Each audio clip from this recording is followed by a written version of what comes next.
माननीय प्रधानमंत्री भी एक एमपी हैं और राहुल गांधी भी एक एमपी हैं। संघ के चश्मे से भारत को दिखाया जा रहा है, आज बीजेपी के चश्मे से राष्ट्रवाद को बताया जा रहा है कि निकलो घरों मकानों से, जंग लड़ो बेईमानों से। तब लड़े थे गोरों को, आज लड़ना है भारत के तोड़ने वाले चोरों से। एक प्रचार मंत्री मिला है जो दिन रात 24 घंटे 365 दिन झूठ बोलने की मशीन है कि जितना भी बड़ा पापी है इस देश का, जितना भी बड़ा इस देश का कुठाराघात करने वाला है, गद्दार है, देशद्रोही है, खूनी है, कतली है, बलात्कारी है, एक बार भाजपा में डुबकी लगा लेने भर से वो शुद्ध हो जाता है। राहुल गांधी भारत जोड़ो यात्रा कर रहे हैं पूरे देश की कन्याकुमारी से कश्मीर तक, कैसे देख रहे हैं इस यात्रा को, भारत जोड़ो यात्रा? देखिए, India is under attack. The decisive forces of the country are destroying the very national fabric।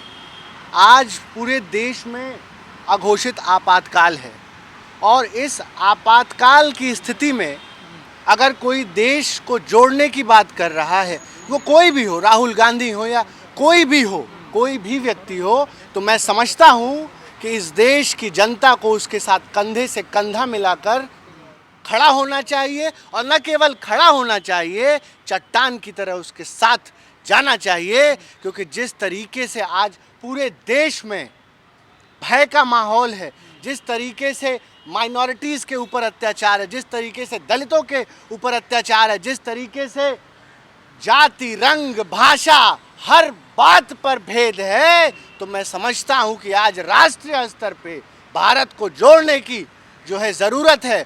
और न केवल राहुल गांधी, मैं समझता हूं कि जो भी लोग इस देश से, इस भारत वतन से प्यार करते हैं, मुझे लगता है कि आज उन्हें फिर से बाबा साहेब भीमराव अंबेडकर जी के रास्ते पे चलकर, गांधी के रास्ते पर चलकर, सरदार पटेल के रास्ते पर चलकर देश को जोड़ने का काम करना चाहिए। कह रही है भारत जोड़ो यात्रा नहीं है, राहुल गांधी को लॉन्च कर रही है कांग्रेस। राहुल गांधी किसी पद के मोहताज हैं?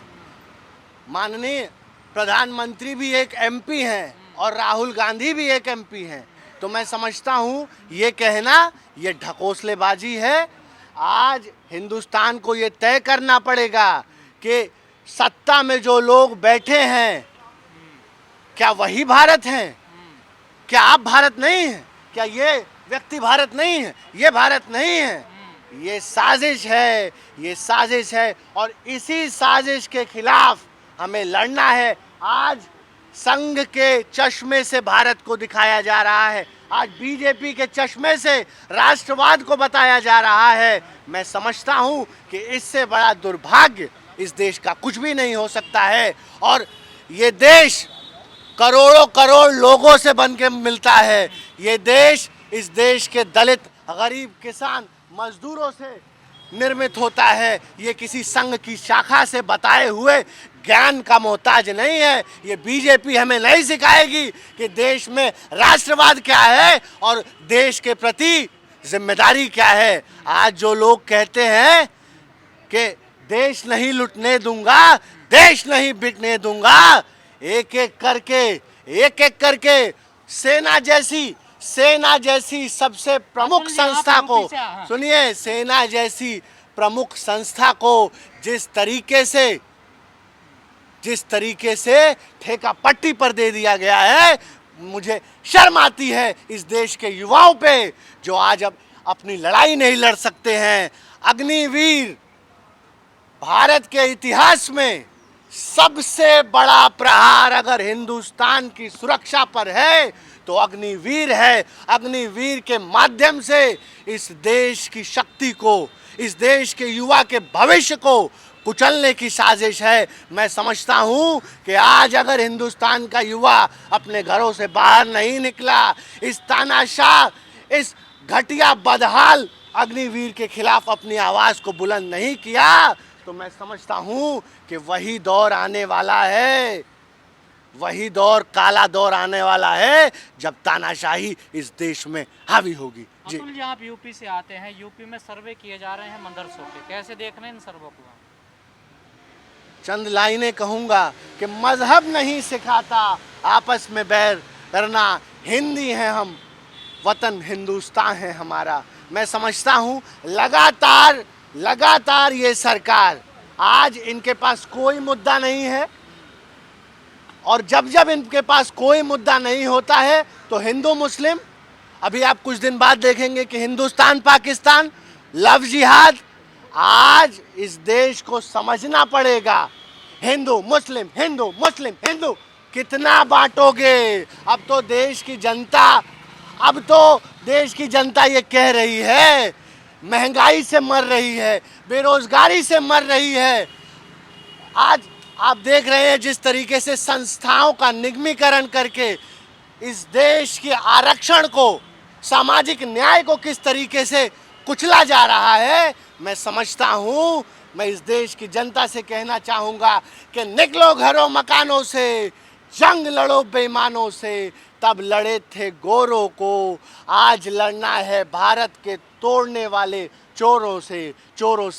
जी। कहा जा रहा है मदरसों से लिंक है कुछ संगठनों के। देखिए, अभी आपने एक संगठन का नाम सुना, PFI, उसके बाद से मदरसा, उसके बाद से तमाम वो हर कायदे कानून नियम इस देश में लाए जाएंगे आने वाले समय में, जिससे कि देश की जनता को गुमराह किया जा सके। और आज देश को प्रधानमंत्री नहीं मिला है भाइयों बहनों, देश को अभिनेता मिला है, एक प्रचार मंत्री मिला है जो दिन रात 24 घंटे 365 दिन झूठ बोलने की मशीन है।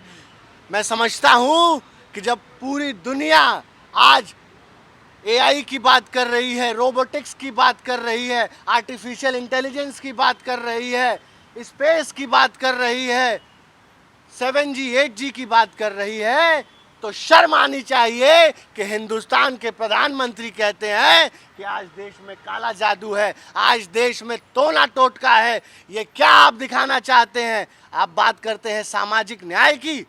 हिंदुस्तान की बेटी, भारत माता की बेटी बिल्किस बानो के साथ सरेआम अन्याय होता है। प्रधानमंत्री लाल किले के प्राचीर से महिला सम्मान में बड़े बड़े लंबे लंबे भाषण देते हैं, और बिल्किस बानो के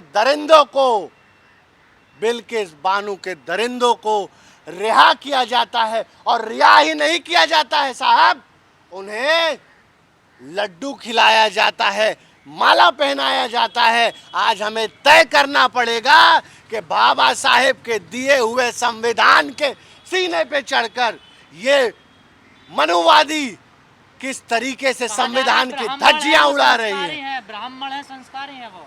भाजपा के पास ऐसी मशीन है कि इधर से बलात्कारी अपराधी गद्दार डालो और इधर से संस्कारी राष्ट्रवादी ब्राह्मण निकालो। मैं समझता हूं कि जितना भी बड़ा पापी है इस देश का, जितना भी बड़ा इस देश का कुठाराघात करने वाला है, गद्दार है, देशद्रोही है, खूनी है, कतली है, बलात्कारी है, एक बार भाजपा में डुबकी लगा लेने भर से वो शुद्ध हो जाता है। मैं समझता हूं कि आज देश को ये तय करना पड़ेगा कि ये जो बांटने वाली शक्तियां हैं, ये जो हिंदुस्तान को तोड़ने वाली शक्तियां हैं, इनको चुनकर भेजने का काम किसने किया था? भाई साहब, आपको ये समझना पड़ेगा कि हम सब ने ही इस शक्ति को चुना था, आपने ही वोट दिया था, हमने प्रचार किया था। इसलिए हमारी जिम्मेदारी है कि 24 में